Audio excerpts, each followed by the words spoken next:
We're going to go from left to right. And, oh, of course, with the Sun Times, maybe we should go from right to left. Yes. Yes. I promise. That was the only one I have three or four more, but I. Damn the First Amendment. That's it. So, Neil, why don't you start off in any way you'd like on the previous, the past election or the coming election. I'll give each of you 5 minutes. How's that? Natasha, you get 6. Go ahead.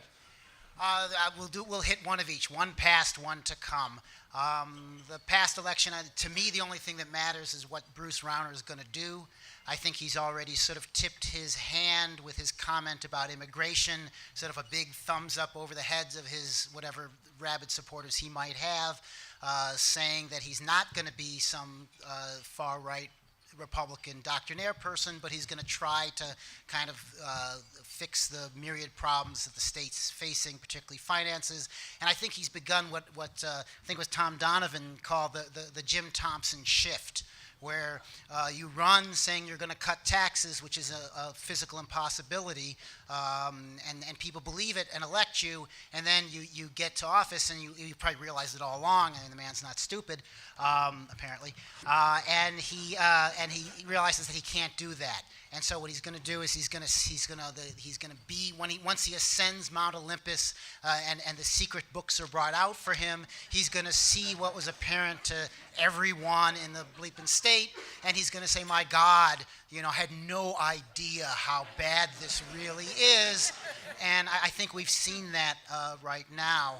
And to me, what I'm interested in is he has this deep connection to Rahm Emanuel, and I want to see how it's like two lovers who sort of they arrive at the same party, but they can't communicate that much. So neither of them can really say how much in bed they are with each other, but they're going to work in this weird tandem that I think is going to really be fun to watch, because as you all know, and I assume most people know that Rauner was significant in the $16.5 million that Rahm earned in like a minute at Wasserstein Perilla, and other things as well. So to me that's really interesting. I was rabidly against Rauner, and so it's going to be interesting how I kind of try to dial that back so I can deal with him as governor. But having dealt with politicians in the past, we're all, as I think it was the great Lynn Sweet said about Barack, we're all situational and transactional, and so I think we will manage to adjust. Looking ahead to February, whenever people talk about anything beyond Rahm Emanuel crushing whatever opponents might gather against, I always think of that line in Casablanca where someone says, that would take a miracle, and the Germans have outlawed miracles. And so I really think in the end of the day that $9 million beats whatever coalition of unhappy people. And also, maybe to tip my own hand a bit, when you look at what Rahm did, he had to close those schools. The schools were in desperate trouble. You don't hear about overcrowded schools. So in other words, if you watch the 8-hour Chicagoland series at Fenger High School, it was a high school built for 1,600 people that had 400 people in it on the day when the teachers went out and dragged people out of the street to go into school.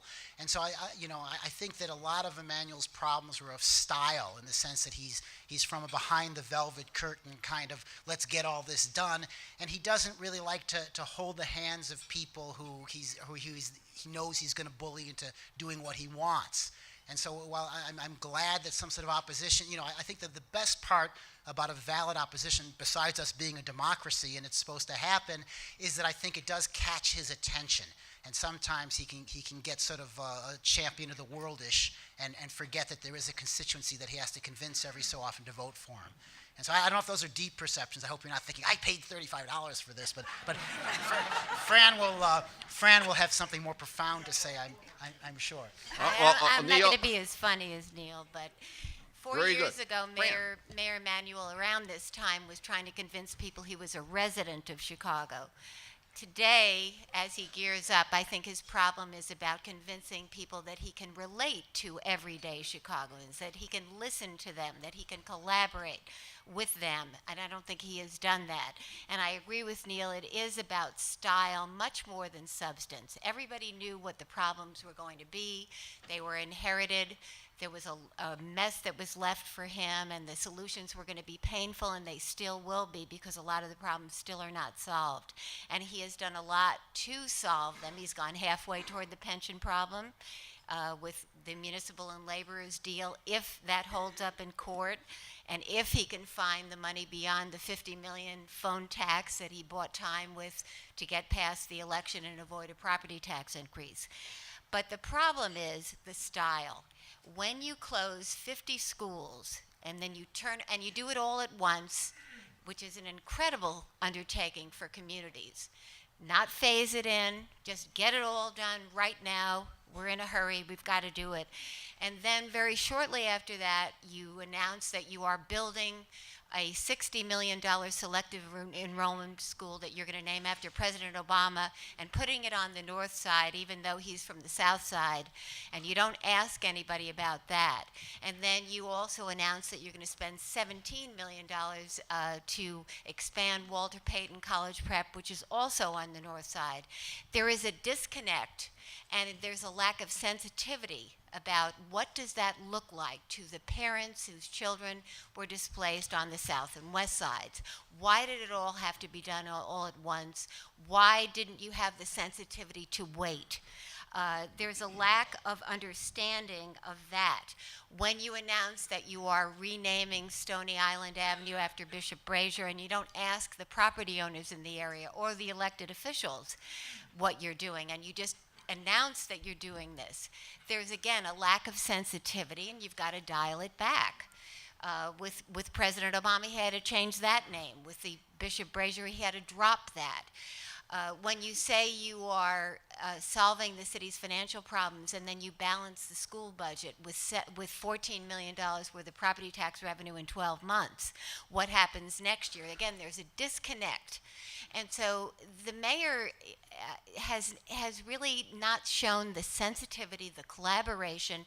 He's behaving in a way that is more akin to what a White House chief of staff would do. Just get it done, be the guy who executes, and get things done. But when you're a mayor, you must learn to listen to people, to bring them along, to get them to collaborate. Even when he makes a decision that is a good one and looks like a good appointment, like Kurt Summers, to become the city treasurer to replace Stephanie Neely. Again, why not let the opening exist until after the election and give other people a chance to apply? No one even knew there was an opening until it was already filled. So there's a lack of understanding and a sensitivity. He has $9 million. He's going to need a lot of it to change the perception that is very much ingrained in people, that he is someone who does not listen, who does not collaborate, my way or the highway, kind of a paternalism. And I think it was interesting to see his first commercial, which shows a Hispanic woman talking about the coal-fired plants that he helped to shut down, even though that was a 10-year campaign by the community that the mayor was in office to pull off and finally close those plants. It showed Rahm Emanuel doing something he has done too little of, and that is listening. He didn't say anything in that commercial. The woman talks about him. But as mayor, he would do far better to do a lot more listening. He is very fortunate that there is not, for the first time in my memory, a black candidate for mayor who is someone of a high caliber in terms of, except for the lesser tier candidates that are in the field. It is quite amazing, really, when you see his low poll numbers, that he doesn't have a legitimate black candidate. And when I saw Rick Bryant, I couldn't help but think about Jesse Jr. This would have been his election, probably. He would have been the candidate for mayor, and now he's sitting in prison. So maybe that's why we don't have a strong black challenger. The question will be whether Jesus Garcia can convince people, the black community in particular, who is most angry with Rahm Emanuel, whether they can convince him, whether he can convince them to vote for him. He has got to remind people that he was a close ally of Harold Washington. He's got to drag out those old photos if he has them, and I'm sure he has them. And will he have the money to put them on the air? But the question will be whether the black vote will come out for Chuy Garcia, or whether they'll stay home. All right. By the way, before we go to Dan, if you have questions, I don't know why these first two are so not controversial at all. Why don't you just send them up? We have the kids. We'll pick them up when you wave your hand after they're done. So, Dan, you're up. Yeah, I'm used to competing with Fran for many years, and I much prefer being on the same team as her the last couple of years.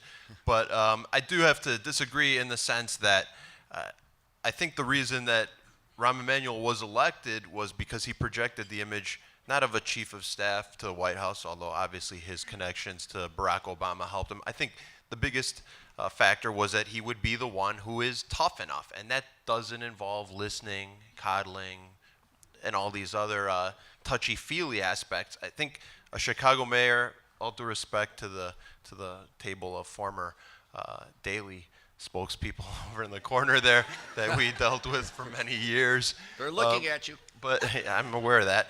But all due respect, that wasn't really Mayor Daley's hallmark either, to listen to everyone and bring everyone in. And he would be the first one to say it, that people want somebody to lead, to make up their mind. And he thought it was just frankly ridiculous all the times that we suggested that he work with the city council. And I think Rahm is much, not to mention the rest of the city, but Rahm is very much cut from that cloth. He came in promising to be the one who's tough enough to deal with the problem of money. There were all sorts of issues in the city and that were papered over, or voices that were quieted by cash being stuffed in the mouths of, whether it's labor unions primarily, because that's the largest part of the city budget is personnel, and the largest issue looming ahead for the city is pensions for their workforce and for the retirees.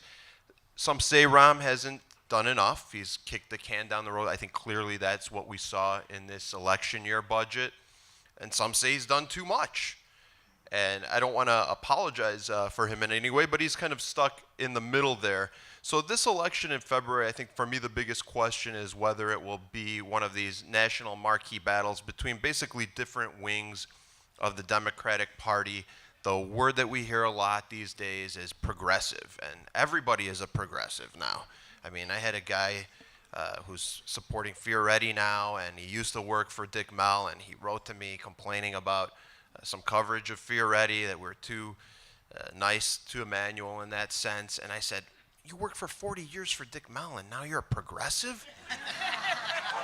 And he says, well, I'm not a Ramophile. I'm like, but again, there's somebody who started taking his pension, long before most people in the private workforce would think of no longer working. So I suggested to him that he get a job, and not with Fioretti. But that's the issue going forward. I think it's not so much progressive movement, but a more left wing, frankly, of the Democratic Party.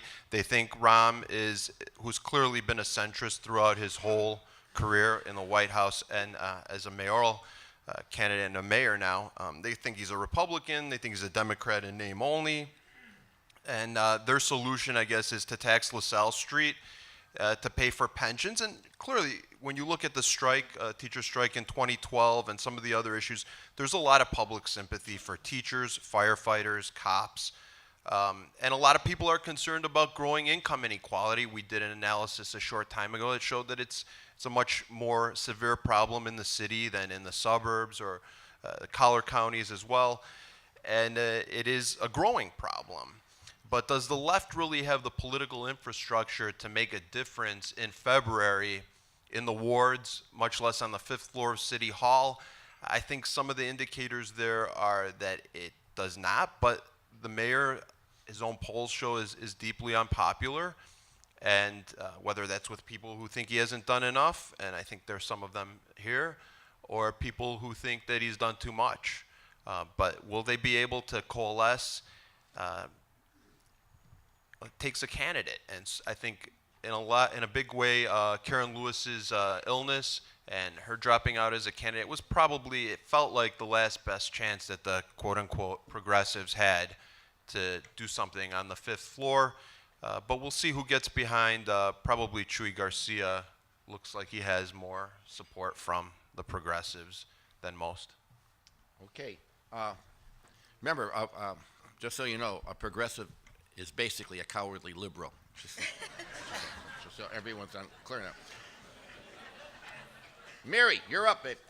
Okay, so I was looking at our wonderful newspaper this morning, and I happened to see a wonderful picture of Pastor Corey Brooks and the newly elected governor, Bruce Rauner, and Jim Oberweis. He wasn't in the picture, but he was quoted. And they were passing out turkeys, and they were passing out fixings for turkeys, and they were passing out milk. And all I could think of was, is this it? Is this what we get for supporting a Bruce Rauner, for going through the trouble of alienating a lot of your own parishioners? You get a turkey for Thanksgiving, and you get some fixings. And what I want to say is that if the hype of African Americans now suddenly being welcome into the tent of the Republican Party, if that hype is true, you wouldn't be passing out turkeys and fixings. You'd be coming up with some jobs and some real opportunities for these communities that are struggling to deal with crime, to deal with poor schools, to deal with having to support a family while a loved one is incarcerated. This is fascinating to me, what we're doing in this country. In this country, we have incarcerated mass incarcerations of African Americans for selling weed on a street corner, and now they got people lined up to get a license for millions of dollars to sell weed from the storefronts. That's amazing to me. So the myth of this election has been that African Americans can be bought. And they can be bought with the idea that a pastor is going to get something. So today I want to clear up that myth. Myth number one: African Americans did not lose the campaign for Governor Quinn. Didn't happen. In fact, in most areas, in most predominantly black communities, Quinn got a bigger slice of the vote. What did happen is that there were so many shenanigans going on in the community that helped depress the vote.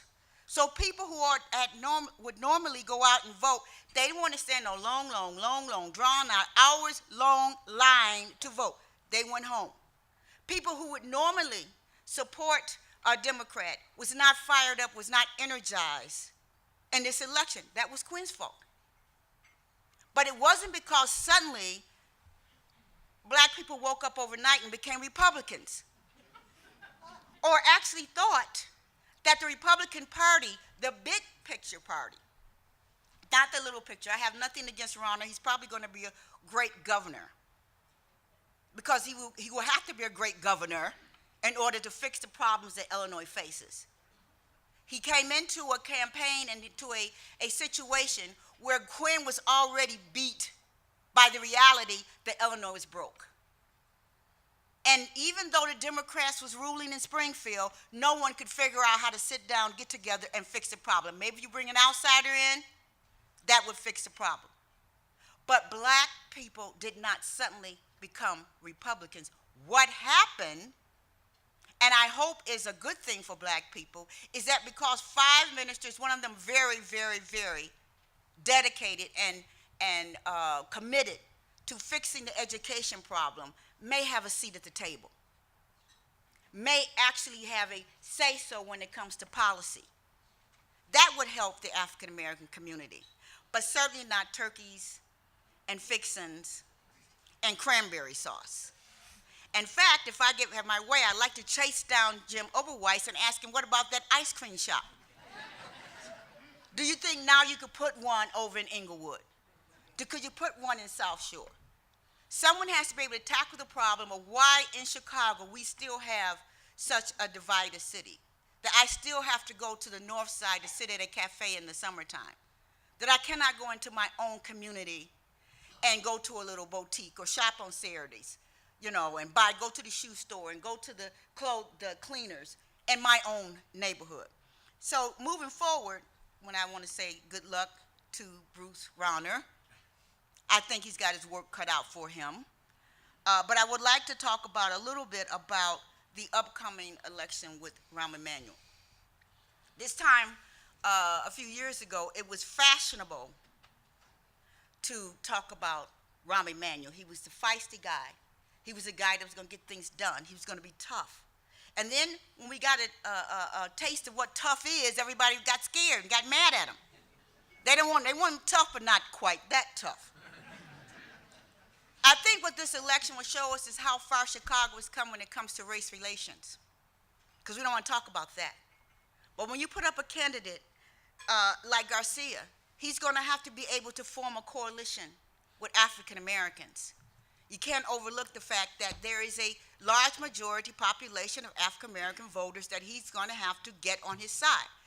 Rahm was able to go around the black leadership in the last election. Remember that. He did not go to black leadership. He went over to 95th Street, stand on a corner and talked to little old ladies and people trying to go to work and got their support. He went to Kmart and Target and pushed a basket around a grocery store and talked to some of these ladies who were struggling. That's how he got elected the first time around, because an African Americans was in that race.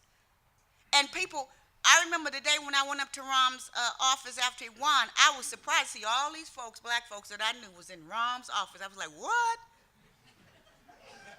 How did they get there?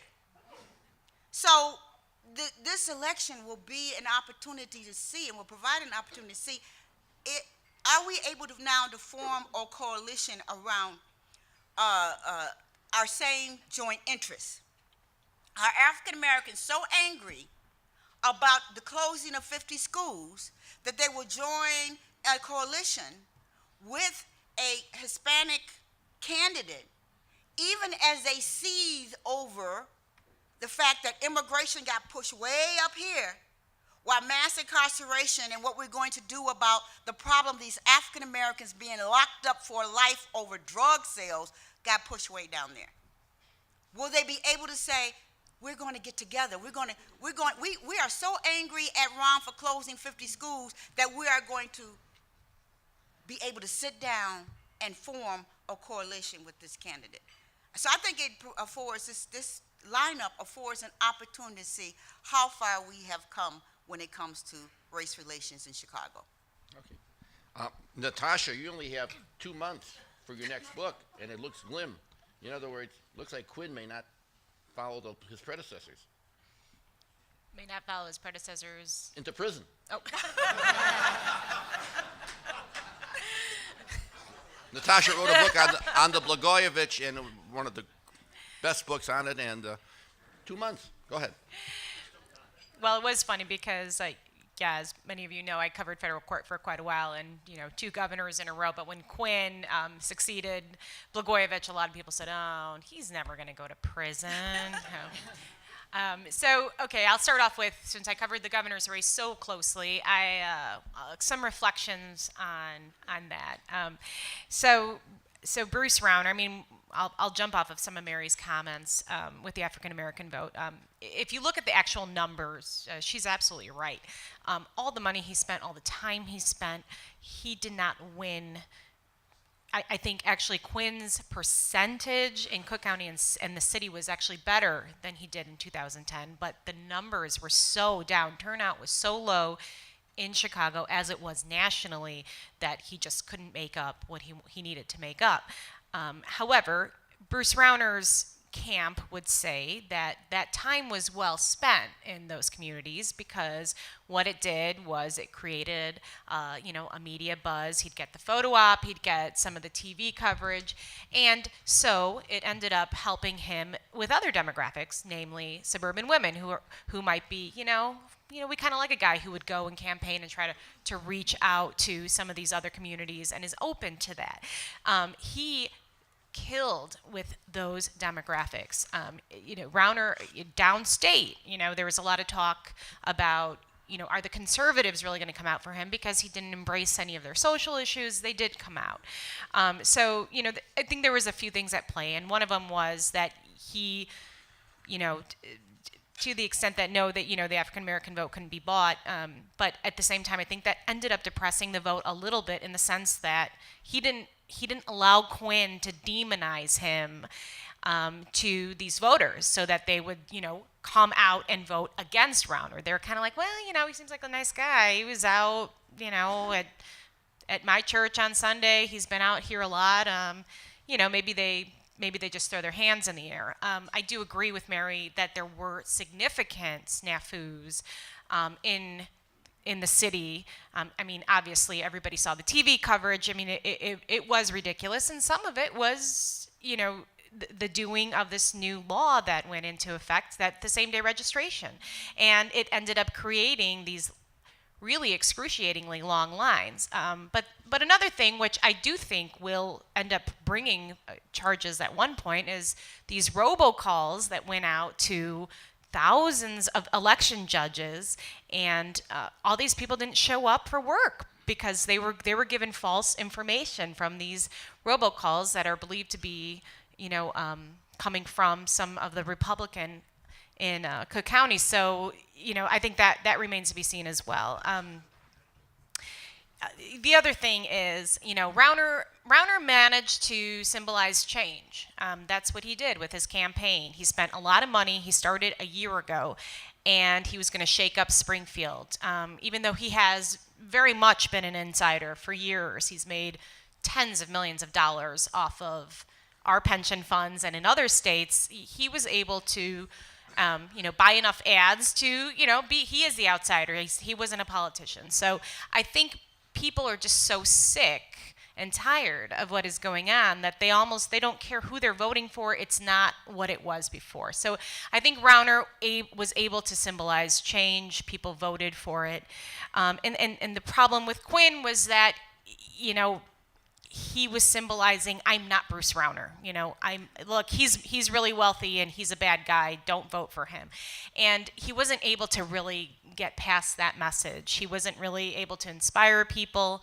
A lot of people kept telling me that there's people coming out for Rauner. Either they're coming to vote for him or vote against him. But it wasn't a, Quinn is motivating me to come to the polls kind of thing. And you can only take your campaign so far when you can't inspire enough people. There's a lot of finger pointing right now. Which groups came out, which didn't. What was the union's role? The unions did spend a lot of money in this race trying to back Pat Quinn. However, we just had a national Richard Trumka from AFL-CIO saying that a lot of union members sat this one out. That's why nationally, in a lot of the urban centers, people just stayed home because they didn't like the message they were hearing from their Democratic incumbents, and Republicans ended up sweeping. It was so that to that extent, what happened in Illinois was sort of indicative of what happened in other major centers. Just moving forward with Rauner, I think, where he is gonna, there's gonna be a lot of major changes going on, and I think it's gonna be very interesting to see how he handles it. Rauner ran this campaign where he didn't really need the media. They didn't. His communication team didn't necessarily respect the media, or, they were somewhat dismissive of us because they didn't need us. They could just run commercials. And when you're governing, it's going to get really difficult to do that unless he starts running commercials while he's governing to try to, build consensus that way. So that will be fun to watch. Just looking forward to the mayoral race. I agree with what Mary was saying with the African American community and Jesus Garcia needing to, build a coalition. But I'm also very interested in seeing where is the Hispanic vote in the city. We have such a strong Hispanic community, and here we have, a fairly strong Hispanic candidate who has the progressive backing. It'll be interesting to see if that community can really get, kind of come up a little bit higher, get elevated a bit here, and their voice be heard as well. Okay. If you have a question, I have one. Where's our little team? There they are. They're coming in now. Raise your hand. Come up here. Showing incredible restraint, I will just ask the questions with one little comment. The moderator's privilege. Remember the Santa Claus factor. Dan, you'll like this.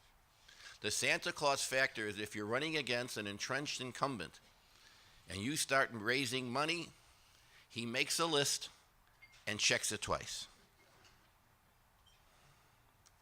Enough said. Right, Mr. Odelson? The man who almost beat Rahm Emanuel. In fact, last 4 years ago, this was the start of it, wasn't it?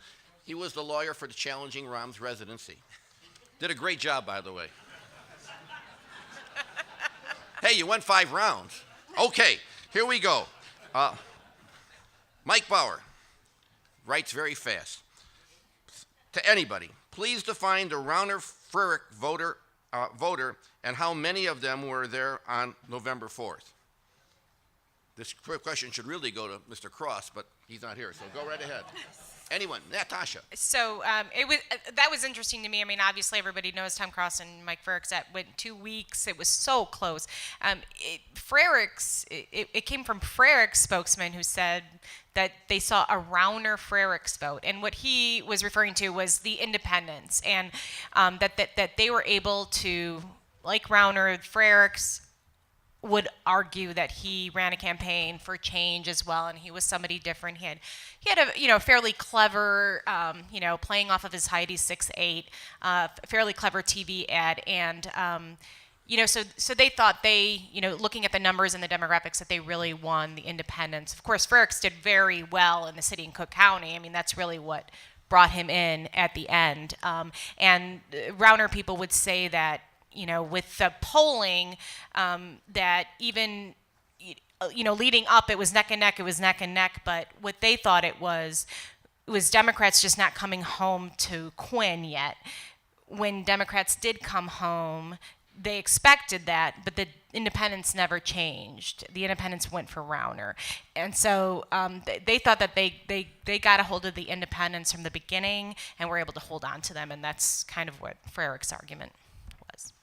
Okay, from Frank Paul, City Club board member, what was the effect of no Republican Cook County candidates running for office in this election? I think it reduced the humor factor, because usually The what factor? the humor, The humor factor. Right. Well said, Neil. Go That's ahead. just, anyone else care to elaborate? It's difficult to get editors to run a story about the Cook County Republican Party unless there's some kind of, prostitute in the rec room, or in the case of in the case of the chairman that they had now, I wrote one column on him when he ran for re-election in the spring, I believe with Bruce Rauner's support, and it was mostly about how in his divorce he had, dedicated a tree in a park and to his family, and sent the bill for the dedication plaque to his ex-wife's boyfriend, and threatened to kill him and stuff like that, which he totally fessed up to. I mean, after all, he'd sent it in text messages. But, we'll see if these guys are involved in Rauner's administration, actually. I don't know to what extent. Natasha would have a better sense of to what extent they were actually involved in the campaign. Some were clearly involved, like the 19th Ward committeeman who allegedly made those robocalls. Them not running candidates for countywide office, the candidates they've run in the recent past have been very weak. And I'll just add that they said that this just strategically, they didn't run candidates because then you get the local, because then there's a lot of local little races, right? And then you get all the local Democrats out fighting and getting their people out. So if you take all of that away, then there's not as much interest. There's not as much of these little races going on, and Democrats not trying to get their people out, and so you depress the Democratic vote. So and certainly what we saw was what stunned the Quinn people was how low the voter turnout was. I mean, that never factored into their calculus on the day of election night. They were counting on a higher turnout in Cook County and the city from 2010, and it dipped well below that, and it just was catastrophic for them. So all of these little things may have added up and helped. It's quite seal this amazing, really, that the turnout wasn't higher when you consider what the unions had at stake. Right. They were in a death fight against Rauner, and they still couldn't turn out people. That's kind of amazing. And as far as the county party, I mean, think about the days when you had an election of a Jim O'Grady or a Jack O'Malley, and now they don't even field candidates for county board president. Shame Why, on Fran, them. are you suggesting that the unions have become weak? Well, I maybe they're not as. I mean, if they couldn't turn out their people for an election where they had everything to lose, then maybe they're not as powerful as they think they are. But don't you think on the plus side that now that Rauner has made inroads, I mean, he showed the Republican Party how it's done. He wasn't afraid to go into the community. His wife wasn't afraid to come into the community and show up at events and. After the primary, though. Well, yes, but She was in locked up before the. well, but the point the point is that he has a blueprint of what you need to do if you are going to seriously be considered and you want to win. Spend as a $30 million, right? All right, let me just cut because we have some high-powered, not only questions, but high-powered question answers. Avis Lavelle, where are you, Avis? Raise your hand. There she is. No applause, Avis. I'm sorry, Time marches on. Time marches on. WGN still loves you. All right, this is a great question. How effective, this probably start with you, Franny. How effective do you think Representative Luis Gutierrez will be in heading off votes for Chewy since he is supporting Rahm? Now we're down. This is what the City Club's all about. Let's get to it. That's a fascinating thing when you consider how immigration has been a real difficult issue for Rahm Emanuel. We had a story this year about the memos that he wrote to President Clinton about getting so tough, and he wanted Clinton to preside over a record number of arrests, and so he takes that position, a very strong position against on immigration, and then he gets into the White House as chief of staff, and he's the guy in the schoolhouse door blocking an immigration reform and saying, don't touch it. We've got other things we've got to do, President. And so the president did not keep his promises to the Hispanic community. And Luis Gutierrez was for Gary Chico in the last election. And now here's Luis Gutierrez, after Rahm Emanuel does a quick pivot on immigration, is using immigration reform and championing it now as mayor of Chicago and becoming the welcoming city and all this legislation and pushing the president to do his executive order. And now you have Luis Gutierrez co-chairing the Emanuel campaign. And so the question will be what happens and whether or not Luis Gutierrez is going to be more successful in convincing people that they should give Rahm Emanuel another chance on this. But he's been really all over the map on immigration reform. It's been a huge problem for him, and now he's trying to say, I was there all along. Yeah, the only greater hypocrisy than Rahm Emanuel now being pro-immigration reform is Luis Gutierrez now being pro-Rahm Emanuel. Because 4 years ago he pointed out that Rahm he thought was the biggest obstacle to immigration reform in the White House. And it's definitely the number one, not surprisingly, issue among Latino voters. And I think it's a very difficult one for the mayor. I don't think Luis Gutierrez has been able to help many people that he's tried to help. If you look at his track record in smaller races, I think he got involved heavily in Cicero lost, got involved in a state rep race on the southwest side, and lost for Rudy Lozano Jr. a couple times actually with him against Dan Burke one of those times, and another candidate who's now state rep was backed by the speaker. He went and did a commercial for Tony Barrios, and she's no longer going to be part of the Illinois General Assembly either. So I don't know how big his coattails are at all. I don't see any evidence that he'll convince people to help Rahm Emanuel. But it is hurtful to Chewy, given that based on their long history between him and Luis Gutierrez, that Gutierrez is not with him. Nope, I'm not going to. I'm the moderator. All right, Avis. Okay. Mara Georges. Mara, raise your hand, my workout buddy. There she is. Follow up. Make this a quick because we have a couple others. Will the Aldermanic Hispanic Caucus support Chuy Garcia? Yes or no? Right down the line. No. I don't think so. Half of it's already with Rom. Yeah. Right, I would agree. Half of them are already with Rom. I have to go with the majority. Bert, I don't think you have a shot here with that. No. Okay, moving on. That was quick. Very good. Charlie Gardner, Roosevelt University Board of Trustees. Not that I always mention that. This is now back for the state. Natasha, we'll start with you. What will happen with... Oh, easy question, Charlie. What will happen with pension reform and the Illinois Supreme Court? 25 words or less, Natasha. You can do it. Well, you got the editor here. What the hell?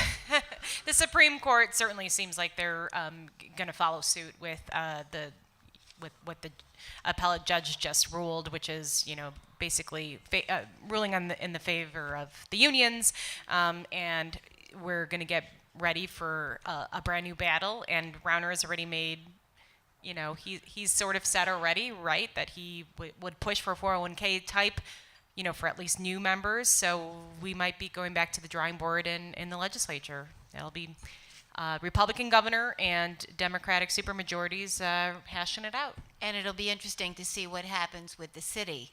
Now that the state is going to have to preoccupy itself with solving a problem that they thought they had already solved if the court throws it out, then what are Rom's chances of getting relief on the police and fire pension funds? He's got a $550 million mandatory payment staring him in the face. He's got to make a decision on how he's going to fund it, whether through property taxes or some other tax, by December of next year.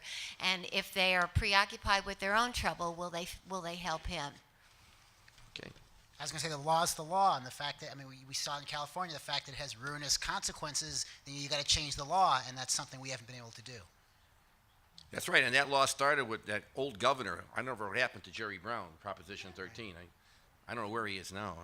I was going to say to Natasha, there's a chance the governor could go to prison for something he does after he leaves office. Was it Dan Walker who did that? So there's still hope. Okay. This is what you come here for, okay? No groans. Real quick, from Christy Sanford, is that?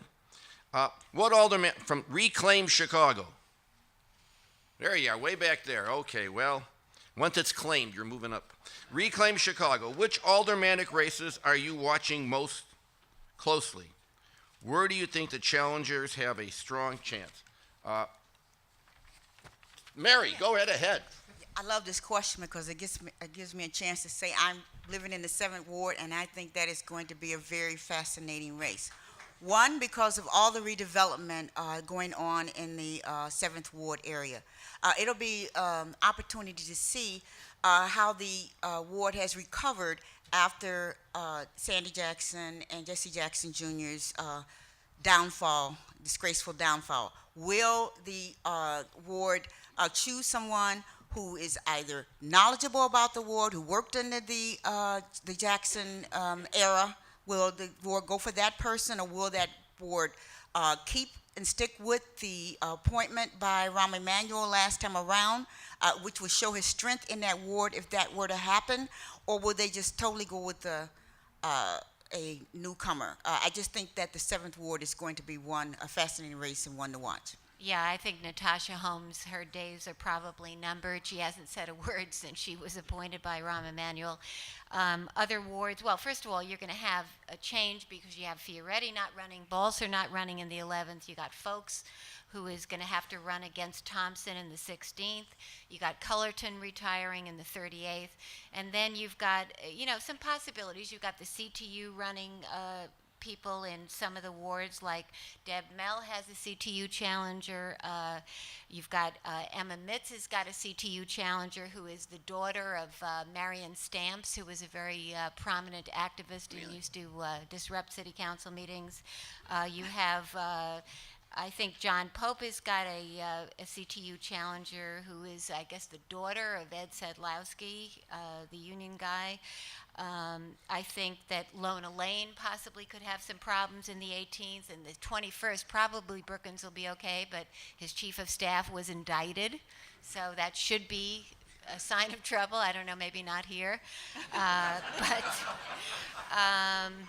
Let's see, Michelle Smith could also have problems in the 43rd because of the Children's Memorial fight, possibly. So that's a possibility. And also, John Arena, I think, has a rematch with a police officer, and Mayor Emanuel, I think, probably will target him with his $2.4 million PAC. And maybe Mary O'Connor in the 41st because of the O'Hare noise thing. Another example of where Rahm Emanuel has not given an audience to the people who are complaining about the change in the jet patterns. Why not at least meet with these people? But he hasn't. Anyone else want to add to the? Yeah, I mean, at your Fran's peril? gone over almost half the wards there, and I think that and other wards, there are legitimate cases that incumbents could be in trouble. It's an anti-incumbent mood. People are ornery. We've seen a lot more turnover in the city council, probably in the last 2 elections that we had seen in the previous 3 or 4, 5 combined. Definitely the most fluid situation probably since council wars. I think what'll be interesting to me, groups like Reclaim Chicago, it's a new group that we've written a bit about, but as well as other groups like the CTU, are they really able to translate some of their disaffection with the administration into helping candidates on a ward level? A lot of these ward races really do boil down to how responsive has the alderman been. And nobody can live in more than one ward at one time and know really how the people in that ward feel about the responsiveness. But the groups that are out there and are trying to get involved are clearly trying to take advantage of the low approval numbers of the mayor. So how much are they able to link the incumbents who have, like most city councils, been the vast majority with the mayor on these controversial issues? Are they able to really create that linkage and make that matter on a ward level, or will you see people, basically split their ballots like they did in? And if they get the elected school board on the ballot, will that help to drive turnout? Because I've always maintained, and if you put that on the ballot, it'll probably win 90% of the vote who wouldn't want to have a say in the school board. And Rahm Emanuel is against having an elected school board. He wants to keep the appointed school board. So. Okay, we have 2 more quick questions, and then, okay, we'll just do this. Edward Hoffman, make this real quick. Oh, it's a very complicated, short question. Why hasn't Representative Flowers' Board of Trade transaction tax been seriously debated? I could talk about that forever, but I'm going to let Fran take that. Well, the exchanges threaten to leave. Do they have to really be on LaSalle Street? Can they pick up and go somewhere else? I mean, in this age of technology, do they need to have their terminals there? The answer is probably not. And so nobody wants to risk that. Also, you have legislation at the state level that prohibits it, and you have legislation at the federal level that prohibits it. I'm sure Tom Donovan knows that. And so it's not only a risky move, it's also illegal at the moment. Talk about a one-punch knockout, huh? None of you, Neil, you want to add to that, of course? I am told that if they added a few cents, I mean, whenever they talk, politicians talk about this, they talk about dollars. But I'm told that if they added a few cents to those transactions, that nobody's going to move to Indiana because of that. So I think it is illegal, but it could become legal, and it could become a source of financing. Okay, last question. Peter Scosi. Peter, you got to use pen, and you got to make the questions a little shorter. Good grief. We are going to change that, sir. No. Okay, here we go. I'll just read half of it because this is a good way to end, because we're all good government people, believe in all the... Mr. Odelson, you have your cards, just in case? All right. We saw lots of split tickets in this last election. Does that suggest that people are now voting for candidates more than a party? This is a kind of feel-good... Yes. At the end, yes. Anyone want to jump into that? Are the voters now becoming seriously minded, Natasha, to pick the candidate and not the party? Certainly, yeah. In Illinois, I mean, that was completely demonstrated in this last election. I mean, you had, for instance, Rauner, winning votes in the very races, and Mike Madigan held his supermajority at the same time, right? So people were voting Democrat in their own district, but then voting Rauner for governor. So, yeah, it's not. We don't have straight ticket voting here, in general, and it's yeah, that people are mixing it up. I wouldn't go so far right now to say it's a trend. We have to see what happens in the next election. I think that this was a perfect example of a very strong candidate. Bruce Fran was a strong candidate. He presented himself in a way that made him attractive to people who ordinarily would not have voted for a Republican. And I think and that's a good thing. I mean, it's a good thing that you have government where you have two parties. It's a bad thing when you don't have a two-party system. So I think that this, he opened the door for it, and now we'll see going forward if it will stay. Anyone else? Well, because Tom Donovan's here and he goes back as far as I do, the days of where you simply pull lever A, remember those, Tom? The late Mayor Daley never put the party's name on it, just said pull lever A, and as luck would have it, every election, the Democratic Party was lever A. Purely coincidental. How about before we have a big round of applause, you want to know why they were so on target, all five of these fine people? We'd like to thank Jim Kirk, editor-in-chief of the Chicago Sun-Times, for being here. How about a big round of applause for our speakers?